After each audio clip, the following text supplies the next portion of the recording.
So I'm here with Dave Waldman. Now he's the filmmaker behind a short comedy we've got in competition, The Hand with a Mind of Its Own. Thanks, Dave. Congratulations. Thank you for joining us. Thanks very much for having me. Yeah, if you could just give us a brief outline of what the film is about. To start with, that'd be wonderful. So the film is about a man and a woman, and the man has this chance of making out with this girl. It's a dream date, and he invites her to dinner, and she accepts, and he's which is great for him. This is a shot of a lifetime. Yeah, it's like goddess, basically, isn't she? She's amazing, and somehow she's accepted, and then the only thing that stands between him and this sort of romance of a lifetime is his right hand, and his right hand has got a mind of its own. And its desire is to screw him over and ruin his life, and so if he can only get the hand to work with him, it's going to be okay. And obviously, this being cinema, that's probably not going to happen. No, because I suppose you could have done it with. I suppose, is it fair to say the hand is the protagonist in a way? Well, if we're going down that road, then you see where I'm going to go with this, and the hand's the opponent because he's the protagonist.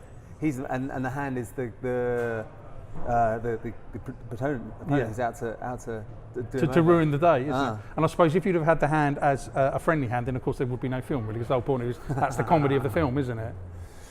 Or not the comedy, but that's the big comical part of the film. You know what? That's not a bad question. I mean, you know, we've all got hands which we think are on our side, but maybe they're not. Yeah. I mean, the beauty of the film was, my little girl wrote it, and it was started life when I used to go and take her and push on the swings, and I used to have this joke I'd do with her. I'd say, "Shall I give you a push?" She'd be like, "Yeah," and I'd go, "Fine," and then I'd be pushing her, and every push, I'd pinch her bum and then go and tell the hand off, put it away, and then we were walking home, and I said to her, "This could make a good film. Let's do. But how does it end?" And she said, "I know, Daddy. Why don't?" And I'm not going to spoil it. Right. Yeah. And where did I know viewers won't know this, but you and I have already had a conversation, so I got an idea of something back. But if you could explain, you know, I know you've given us an idea, but there's other inspiration, I think, for this film, and perhaps we should also point out that it's a silent film, and the deliberate reason you chose to do that. Yeah. So without meaning to, it was inspired by a film called The Artist. I don't even know who directed it. No, so Oscar-winning film, wasn't it? And there was just one scene in it which I found captivating. It was a bit of a jaw-dropping moment for me, and that just went in the tank somewhere and swam around and never really sort of stopped swimming. And yes, it's a silent film, and I chose to do that because in the same way that a picture's worth a thousand words, so's a gesture. And it's the things that we don't say that speak to us. And I believe, I honour the principle that TV's the art of the raised eyebrow. And you can say, you know, I can say to you, "Hey, listen, Steve, you're a great guy," but my actions belie what I'm saying. And if you can tap into that, I think that for me as a director, that becomes interesting. And well, in fact, you said something very interesting when you came up for the interview, which you may have said to me on the phone, which is quite profound, that actually creating a silent film is more difficult than a film with dialogue. So perhaps you could explain, but you kind of have explained that, but you know, can you explain in a little bit more detail what you mean by that? Yeah, I can. I'll explain why as well. Because everything I make, if I'm honest, I try to find things with a universal human truth. For me, it's got to appeal to everyone. That's just what you do. You, as a communicator, when you communicate a message or a statement or anything, you want people to get it. You want it to matter to people, and so you sort of dig in and you ask what matters to me, because what matters to me matters to everyone else. In the same way that film, people don't care what the actor, the protagonist, what he does for a job, what he had for breakfast, or you know what trainers he wears. What they want is that he has a desire and a need. So we've all got desires and we've all got needs, and so there is a deep level of understanding and affiliation. So by making it just gestural, just gestures and acting, I found I was reaching out to a bigger audience, and that's what I find really inspiring. You could watch. You don't need to speak English. That's the deal. Because it is universal. This is the point, isn't it? Yeah, that's why I did it. Interestingly enough, the script is an opera I wrote based on something I found online, and I wrote it in slang English. So did you say it's a script when you say opera, you mean literally a musical opera? So I wrote it. Yeah. Right. Okay. Yeah, I never told anyone that, and I left it off for ages, thinking people don't need to know. But then I showed a friend, and they were like, "You have to put this on. You're an idiot." And so it's really, it sounds really highbrow, and it's written in Italian. I wrote it and I've gotten a friend to translate it. She's Italian. So to the untrained ear, if you don't speak Italian, it just sounds like a very sort of highbrow, arty opera. But what he's actually saying is, oh no, don't look at her ass. I've been busted. Back in the room, and it's all very slang. Yeah. And when I put the captions on, it gave it another level, which I didn't feel like it needed. And then someone said, like, you're just missing a massive trick.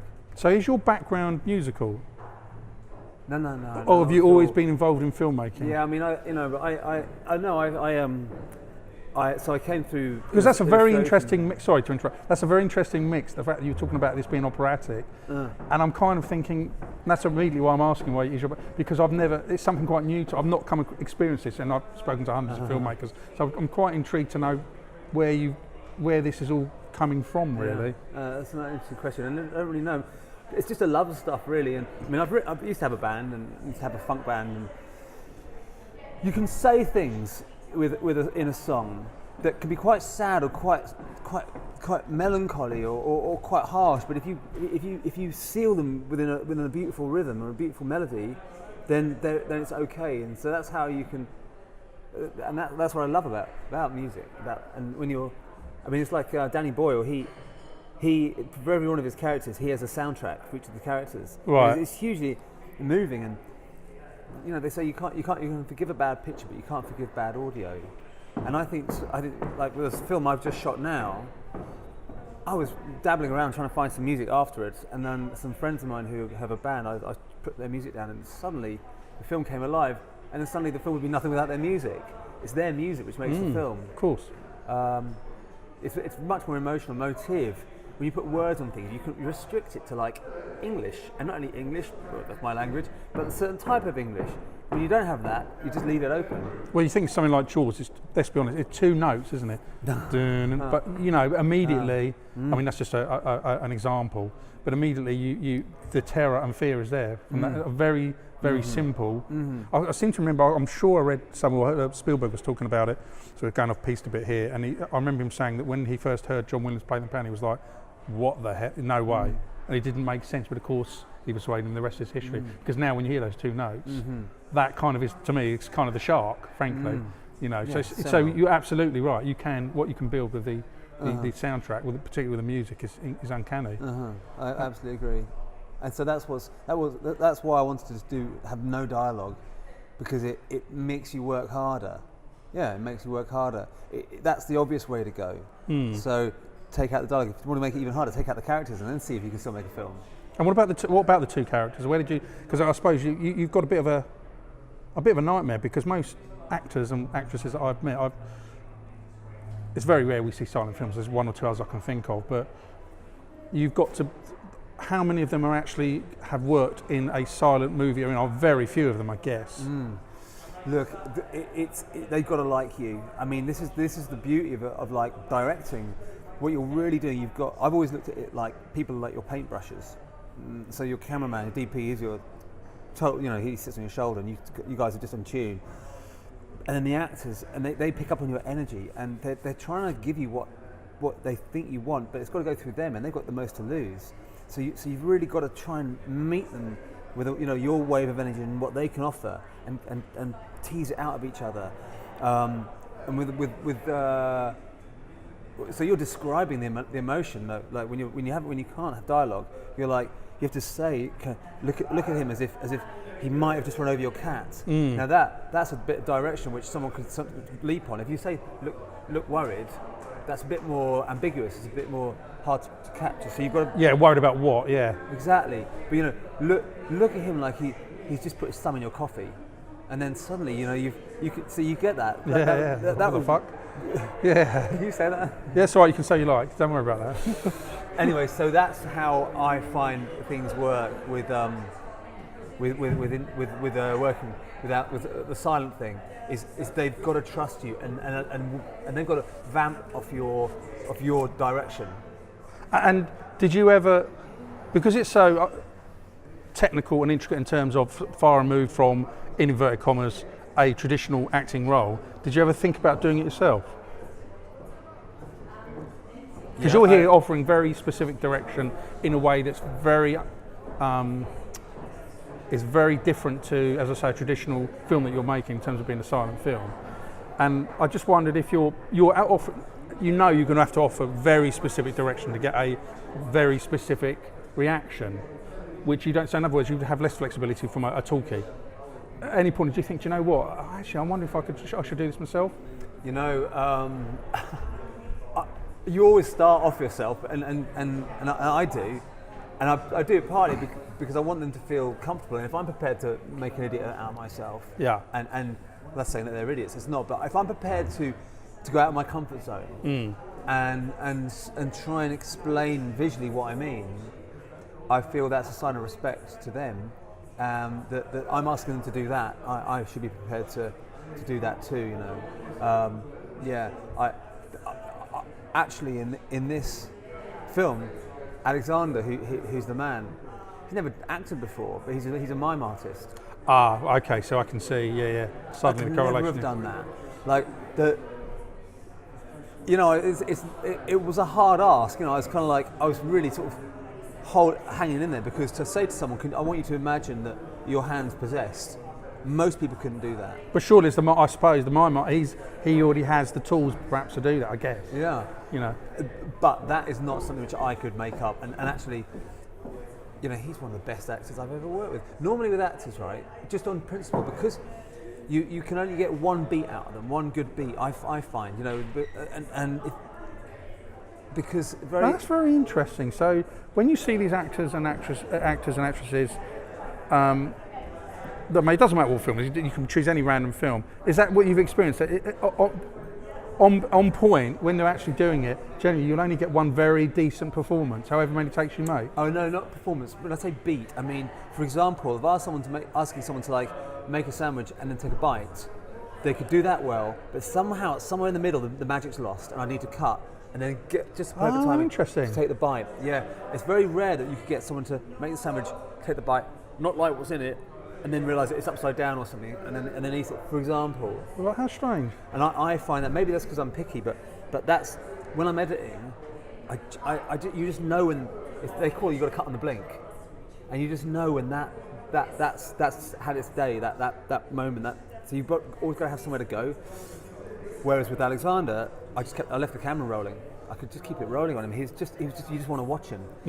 And he was. I mean, they were both very, very good, but he was a little bit more magnetic than Mum. So I suppose I don't say it's more about him and the hand, but it kind of is really, isn't it? Because the performance is much more oriented, quite rightly, to him, because he's the one with the hand that's got the mind. No, seriously.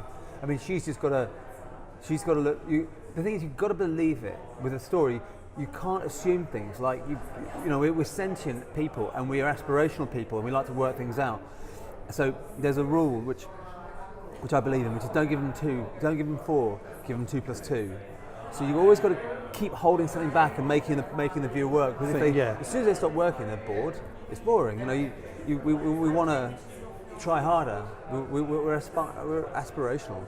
So with her, if she was to see what he was doing and thought, oh, that's weird, I'll just carry on, you'd be like, no, you'd probably walk out. He's obviously a weirdo. Yeah. The fact is, you were on your phone, you didn't see it. I spotted that all the way through, actually. That's very clever. If I had made her see it and go, because the first thing, she'd have got up and gone, wouldn't she? Absolutely. But you're right, yeah, she's looking at something and her vision's taken away from what he's doing. It's got to be believable. It's got to be steeped in reality. And a lot of films don't do that. They just assume that, hey, it's a film. You'll suck it up. You'll believe whatever I tell you. Yeah. But we switch off. We're like, that just wouldn't happen. It's got to have happened in real life. Yeah, totally. I agree with that. And so you were editing as well, did you say? You were the editor on this? Oh yeah. Well, that's often when I speak to filmmakers, and I'm only being honest. This is just their opinion, not mine. I'm just recounting what they say. A lot of them will regret being part of the editing process, and I'm sure they won't mind me repeating. This is a general rule of thumb. And when you ask them, it's they found having a person connected to the film a person that's unconnected to the film makes for a better film because they will be brutal in their cutting, and you might say, well, it's got to stand, but they're coming in with a new eye and a new. So I guess what I'm getting at is, do you sort of buy into that? Do you think that's the case? I think I would benefit from having a good editor. I don't think I'm a great editor. Yeah. And you're right. Those are good reasons. Can I just, do we need people to be quiet? Don't worry about that. No. These are completely. They won't pick up anything. Okay. Yeah. I would. I've had friends say that it could be shorter. Right. Okay. It could be shorter. Right. Okay. And can you see where they're coming from with that? Here's the deal. If you're watching it on a computer and you're reading an email and you've got someone talking to you, then it could be shorter. But actually, if it's for cinema where you have that space, you want shots to last longer. And I think that's the difference. We consume at different speeds. And if you want to go in a cinema, you can let it last longer. It looks nicer. You want to see that for longer. It's okay. You're in a different kind of headspace.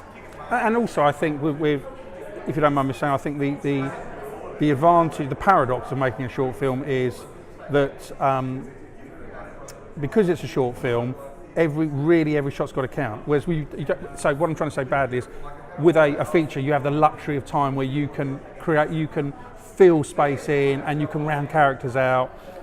But you can't do it in a short. Every shot is really important because you're trying to create a piece of art, and it's got to be interesting all the way through, isn't it?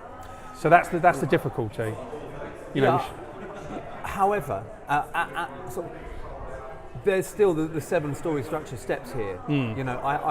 The way the dynamics shift and change. It doesn't matter if it's 30 seconds. Well, no, it does. That's too short.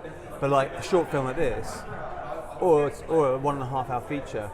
Actually, if I was to draw and plot the journey of the hero, where he started. Things are looking great, then they're looking terrible, then he pulled it back. You think he's got it together, and then at the last minute, I'm not going to tell you what happens. No.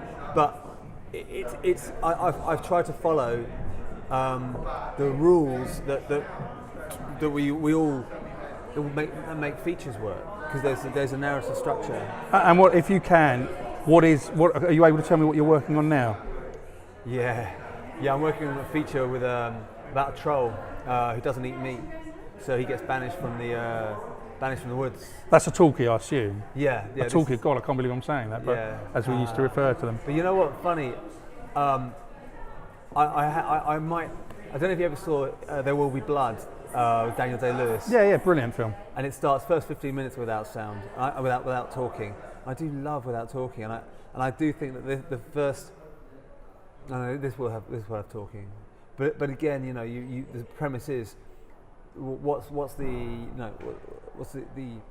dramatic code? What's the moral code to this story? For me, it's being accepted on who you are. That's what it's about. A troll who's trying to be himself and fit in, But we all experience that. I'm just telling the story through a troll. And I love it when you see these, like you say, with the no dialogue, or there's an edit, a couple of films with a long open without any. I mean, what's this Scorsese one? Goodfellas. At the beginning, there's that really long sequence, and there's no cut, isn't there? As he walks into, it's years since I've seen him. He walks into the nightclub, and it's a really long take before there's a cut on it. And funnily enough, I noticed that with Spectre, which I didn't think was a very good Bond film. But I don't know if you've seen it, but it's a very long opening sequence before he goes to the first cut, and I hadn't expected that from a Bond film. God only knows how much time and effort it took to do that, because obviously a huge cast in that, and it's a crowd sequence as well, and things like that. Particularly in the modern age, I know you can go back to years to perhaps in Orson Welles films and so on, where they've done that, but it's quite rare in modern filmmaking, so I like seeing things like that. Yeah, I mean, as filmmakers, there's techniques like that where you go, right, I'm going to not do a cut for the first 15 minutes, but actually we blink. And I've discovered that we don't remember we haven't seen a cut. We're just watching a film. Yeah. And as long as the cut's right, it's not an awkward cut. I've sort of stopped. I've stopped trying to. I've seen that as a thing to aim for. Well, Birdman. Have you seen Birdman? The whole film's meant to be done as a single sequence, isn't it? I couldn't close my mouth. I was just in awe of that film. Well, Birdman. That was wonderful. Yeah. They did it well, so well there. Brilliant. There are cuts in it, but it's very clever how he done it. It was, Wiped past the door. yeah, and stuff like exactly. That was brilliant. Yeah, but it's brilliantly made. But I do love. Do you know I didn't take to the film that much. It was a great film, but it left me a bit cold, and I'm not entirely sure. I saw it for the first time a couple of weeks ago. But sorry, yeah. So we got again off point. So, but the film about the troll, where are we in terms of that? Have you actually started shooting?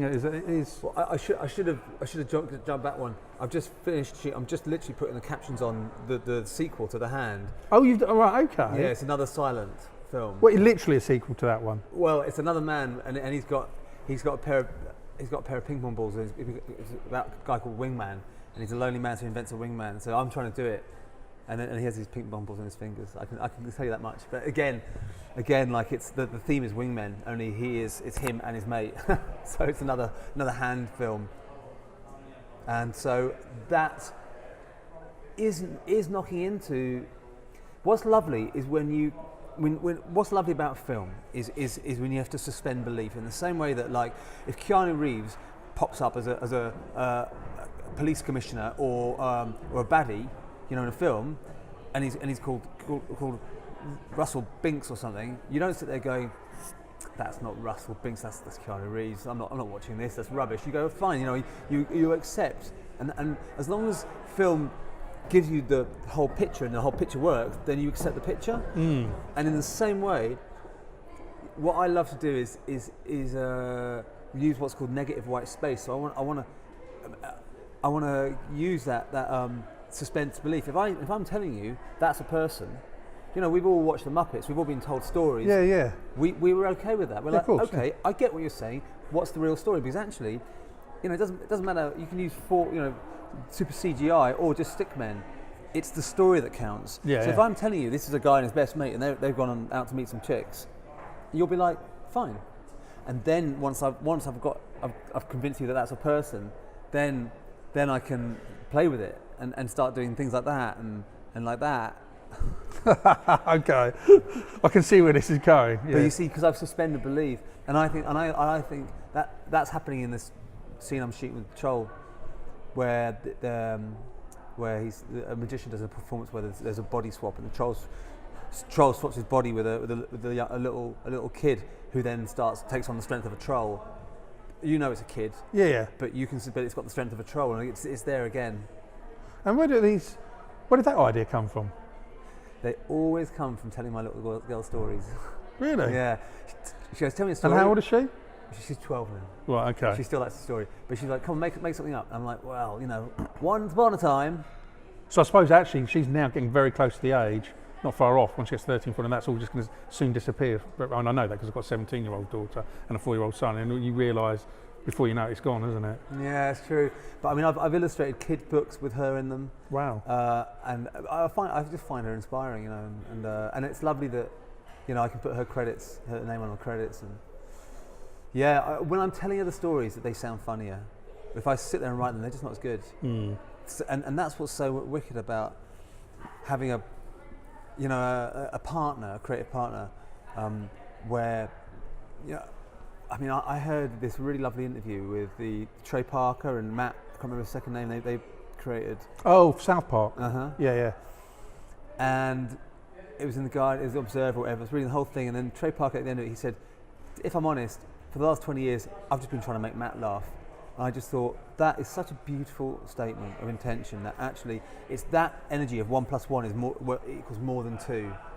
And so he knows if he can get him to laugh, he's hit the nail on the head. I guess. It's just you take one, and then one, and somehow they come together, and it's always better than 2. It's more than 2. You create magic, and I do find that with my little girl. Like, if I'm telling her the story, it sounds funnier because I'm bouncing it off her. I'm telling it to her. She's part of it. Do you think she'll end up going into this? Because obviously her imagination sparks. Yeah, maybe. She thinks I'm an idiot, which is it's a great start. start. All children think their fathers are idiots. Yeah, especially girls. And I do make her. We had this. This isn't a long story. It's a really quick one. So she wanted to go and see the Eiffel Tower. I was like, fine, but the Eiffel Tower is a Victorian thing. Let's get dressed up as Victorians. Imagine you're a Victorian girl, and it's 1889. Yeah. She's like, great. So I was like, all right, went on Amazon, there's your dress. I got dressed up as a mouse because that was the story we had. And we're standing at the bottom of Eiffel Tower. I've got these Well, you are mouse ears. physically under the Eiffel Tower. It went down there, we had the camera. I was like, great, we're here. I had these mouse ears on, and then I'm like, there's your outfit. She goes, I'm not wearing that. And I was like, no, come on, the film. She's like, Daddy, you can't make me do this. And I kicked off in front of all these two. I'm your father, you do as I say when you're 16. And then so she goes off and comes back out. And she's super annoyed. And then we are trying to make this film with me forcing this poor child. Those are the hard times. Did it bother you afterwards? I knew she'd love it. And the film's great. And Yeah, she likes showing people. So, as a dad, you just got to know when to, Oh, yeah, I when know. to push. Yeah, I know. Yeah. Brilliant, Dave. That's it. There you go. 26 minutes. 26. There you go. Okay, so- Wonderful.